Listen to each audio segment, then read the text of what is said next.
ஜனசக்தி குரல் முதன்மை செய்திகள்.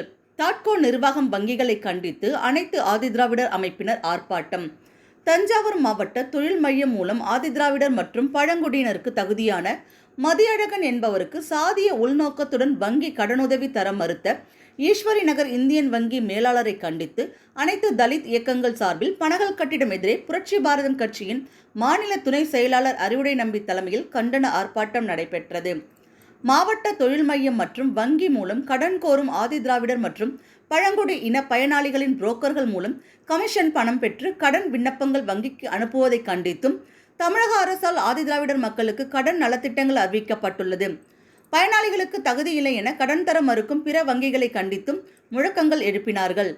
நீலம் புலிகள் கட்சியின் மாநில தலைவர் புரட்சிமணி, விடுதலை தமிழ் புலிகள் கட்சியின் மாநில துணை பொதுச் செயலாளர் முக்கிலன், மக்கள் அதிகாரம் மாவட்ட செயலாளர் தேவா, புரட்சி பாரதம் கட்சியின் கொள்கை பரப்பு செயலாளர் சிவலிங்கம், தமிழ் தேசிய பொது உடைமை இயக்க தேவதாஸ், வளரும் தமிழகம் கட்சியின் விவேகானந்தன் உள்ளிட்ட திரளானோர் பங்கேற்றனர்.